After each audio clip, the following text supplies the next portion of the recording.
Vous écoutez Alger Chaîne 3, le journal. Faiza, bonjour. Bonjour Hadjar, madame, monsieur, bonjour. Crash d'un avion de reconnaissance de la protection civile à Jijel, bilan 4 morts. Le président de la République présente ses condoléances aux familles des victimes. Plus de 70% des nouveaux bacheliers orientés selon leurs vœux. Le ministre de l'Enseignement supérieur se félicite de l'engouement croissant pour les filières scientifiques et technologiques, choisies par plus de 65% des candidats. L'auto-entrepreneuriat, un cadre moderne et plus flexible pour lancer ou régulariser son activité. Commerçants et artisans de plus en plus nombreux à s'y intéresser au regard des avantages qu'il offre. Face à la catastrophe humanitaire qui sévit à Gaza, l'Algérie dénonce et appelle la communauté internationale à agir en urgence pour faire pression sur l'entité sioniste pour permettre l'entrée de l'aide humanitaire dans l'enclave. Cauchemar des baigneurs, les jet-skis de plus en plus nombreux sur les plages, inquiètent vacanciers et les sauveteurs, et pour cause, ils sont souvent à l'origine de drames. Sport, tombé de rideau hier soir sur les premiers Jeux scolaires africains. Le comité d'organisation décerne une médaille d'or au président de la République pour son soutien à ces Jeux. Retour sur les moments forts de la cérémonie de clôture avec Nessim Adja. Le drame hier à Jijel, un avion de reconnaissance de la protection civile s'est écrasé à l'aéroport Farhat Abbas lors d'une mission d'entraînement. Bilan 4 morts, 2 officiers, un stagiaire et un instructeur de nationalité chilienne. Le président de la République compatit à la douleur des familles des victimes. Abdelmajid Tebboune leur adresse ainsi qu'à l'ensemble des personnels de la protection civile ses sincères condoléances. Condoléances également du directeur général de la protection civile, le colonel Boualem Bourlev, qui a salué la mémoire des martyrs au nom de tout le corps. Plus de 70% des nouveaux bacheliers ont été orientés selon leurs vœux, c'est-à-dire vers l'un de leurs 3 premiers choix. Sur près de 332 000 nouveaux étudiants, 97 ont déjà reçu une affectation universitaire. Les 2,6% restants ont jusqu'au 8 août pour formuler de nouveaux choix, des chiffres communiqués par le ministre de l'Enseignement supérieur lors d'un point de presse. Kamel Badari a également annoncé que 13% des nouveaux bacheliers bénéficieront de postes d'emploi à l'issue de leur cursus. Ces propos sont recueillis par Lina Adouche. Plus de 40 000 nouveaux bacheliers bénéficieront d'un contrat de travail immédiatement après l'obtention de leur diplôme. Ils seront recrutés dans 2 secteurs stratégiques, l'éducation nationale et la santé. Et rappelons que les inscriptions définitives sont prévues du 10 au 15 août courant.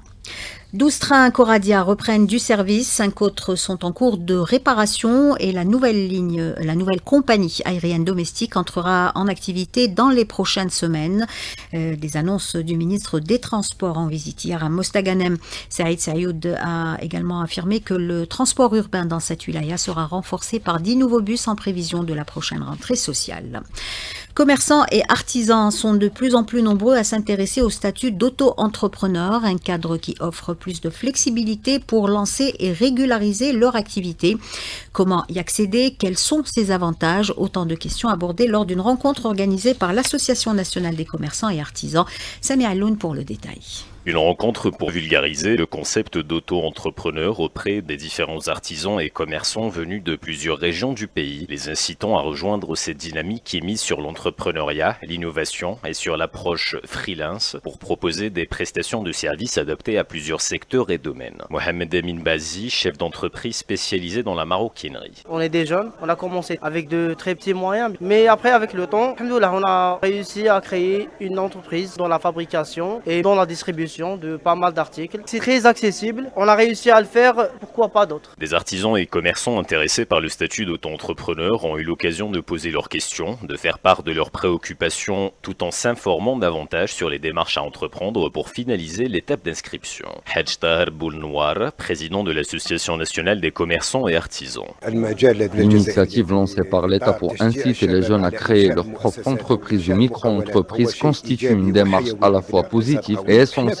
pour bâtir une économie solide. Au sein de l'Association nationale des commerçants et artisans, l'un de nos objectifs est d'encourager les jeunes à intégrer le monde économique en raison des nombreux avantages offerts par l'État, notamment la simplification des procédures fiscales et administratives. De nombreux représentants de ministères et d'institutions ont participé à cette rencontre pour faire part de leur expertise concernant le statut de l'auto-entrepreneur et sur les possibilités liées aux multiples activités pouvant être exercées dans ce cadre afin d'encourager une meilleure compréhension et une adhésion plus large à l'écosystème de l'auto-entrepreneuriat.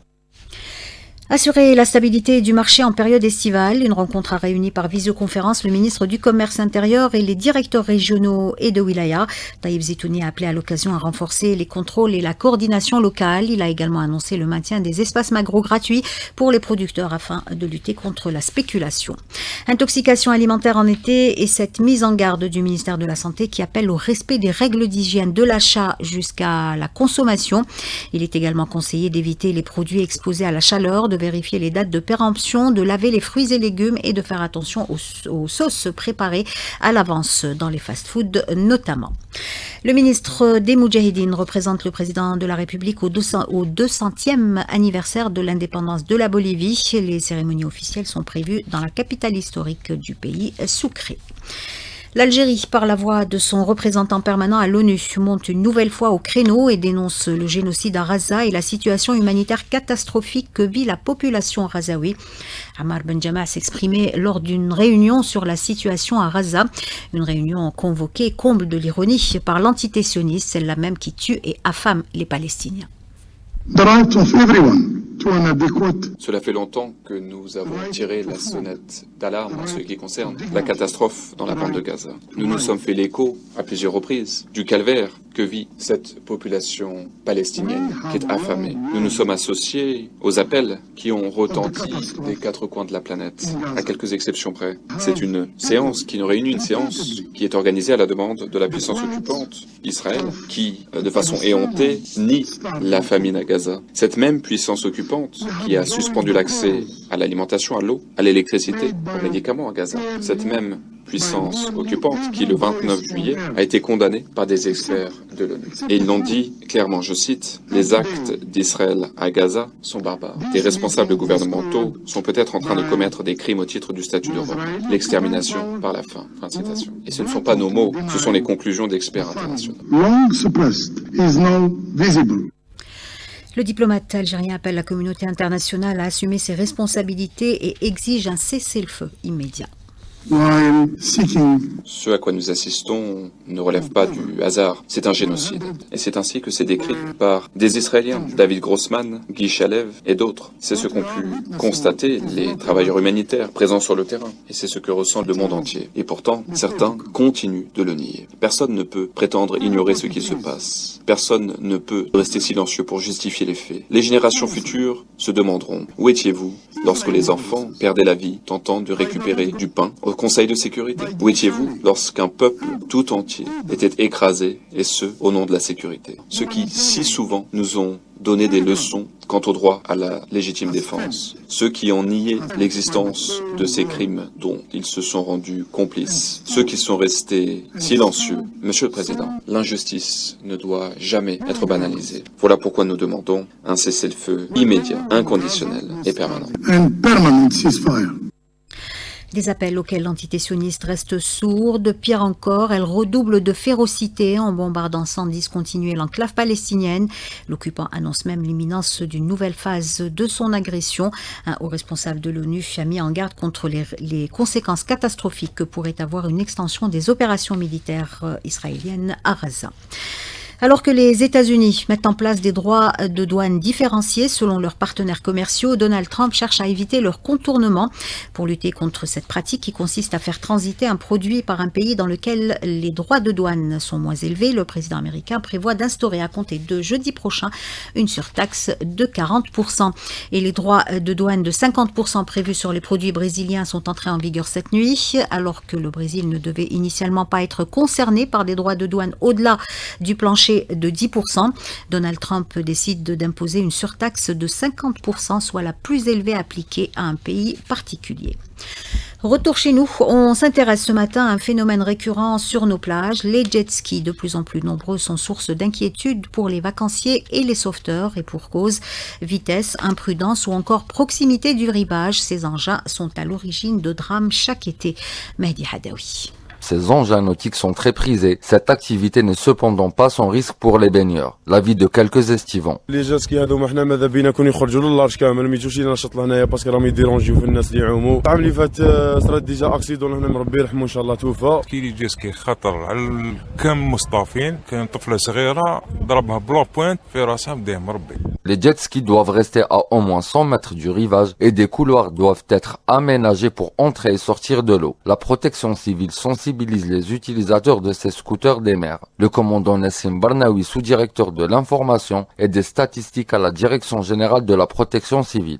Envisager des campagnes de sensibilisation ainsi que des instructions fermes pour les gens qui utilisent ce genre d'engins, notamment sur ce qui donne l'exploitation des plages. Vraiment, ils doivent procéder à aménager des couloirs avec des signalisations pour l'entrée et la sortie de ces engins. Aussi, ils doivent s'assurer que le propriétaire de ces engins ou bien les utilisateurs possèdent des documents nécessaires qui leur permettent d'embarquer ou utiliser. La prudence et le respect de la réglementation est impératif pour passer un été sans danger. 6 courts-métrages algériens sont sélectionnés pour participer au concours panafricain Canex Short 2025 organisé par la Banque africaine d'import-export en prévision de la foire commerciale intra-africaine prévue début septembre prochain à Alger. Ces films couvrent 3 catégories, documentaire, fiction et animation. Les bandes annonces seront projetées le 7 septembre à la SAFEX où les lauréats seront annoncés. Et le 7e Festival culturel national du costume traditionnel algérien lance le Kaftan Challenge 2025. Le concours est destiné aux passionnés du kaftan algérien. Ces derniers peuvent s'inscrire sur la page Facebook du festival. 6 candidats seront retenus lors des présélections qui se feront en ligne. Les lauréats seront connus lors du festival qui se tiendra du 30 août au 2 septembre prochain au Bastion 23 sous le slogan « Le kaftan algérien, un patrimoine à la mesure de l'identité ». La citadelle d'Alger, un site historique classé patrimoine universel par l'UNESCO, abrite une exposition sur le design qui allie savoir-faire ancestral et innovation. Elle est l'œuvre de 8 designers algériens et d'un créateur burkinabé. Sidali Fares a rencontré l'une de ces artistes. Designer diplômé de l'école des beaux-arts d'Alger, Shafika Aitouadia a réalisé une œuvre intitulée Metallica, une table qui réunit créativité et fonctionnalité et surtout conçue pour répondre à des besoins spécifiques. Fromage de gruyère qui m'a inspiré pour cette table. De là, j'ai commencé à travailler sur le modèle où je suis passée à la réalisation. Je suis en métal chromé et j'ai choisi la peinture auto. C'est un gris métallique. Donc, quand j'étais en train de faire la conception, j'ai pensé à une table conçue pour 2 personnes. Je voulais revoir la façon dont les gens prennent leur repas et comment on dispose les plats sur la table. Les visiteurs étaient nombreux pour apprécier les œuvres des designers. Tout ce qu'ils font, ils ressortent d'un process artistique. C'est le cas de Mohamed Ourad qui parle du corps d'une femme et donc il lui fait des petites notes qui vont suggérer tout ce qui va être développé par la suite. C'est beau à voir, c'est beau à découvrir. Magnifique. Elle reflète l'art moderne à travers la tradition algérienne. Elle est en relation avec le thème. L'art moderne, elle est magnifique et la disposition elle est extra. L'exposition Réflexion sur le design entre tradition et modernité s'étale jusqu'au 12 septembre à la citadelle d'Alger. Tombée de rideau hier soir sur les Jeux scolaires africains. La cérémonie de clôture a été marquée par cette médaille d'or décernée par l'Association des comités olympiques d'Afrique au président de la République pour son soutien et la réussite de cette première édition. Retour sur les moments forts de cette cérémonie avec Nassima Djaout.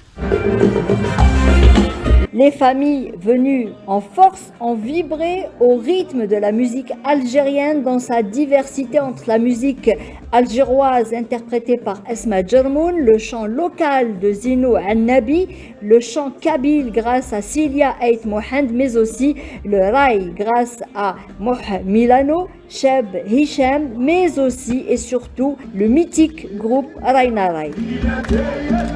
عجبتني l'ambiance, الدنيا قاده هانيه الناس الكل فرحانه. Le spectacle est fantastique. L'Algérie a organisé les Jeux scolaires fantastiques aussi. Bravo à l'Algérie. Autre moment fort de la soirée, la remise des médailles aux équipes qui composent le podium. L'Algérie avec 244 médailles dont 103 en or a pris la médaille d'or, l'Égypte la médaille d'argent et la Tunisie la médaille de bronze. L'objectif des Jeux scolaires africains est la promotion des valeurs éducatives et citoyennes du sport, mais aussi et surtout révéler des talents. Rendez-vous donc en 2027 au Nigeria pour la deuxième édition de ces Jeux. 8h14 sur Alger, chaîne 3, c'est la fin de ce journal réalisé par Aïssa Abdelrahman. Yassine était à la console technique, Nesrine à la régie d'antenne et Yassine au streaming vidéo. Voilà, c'est fait. Tout de suite, c'est Hadj El Mesroudi pour la météo.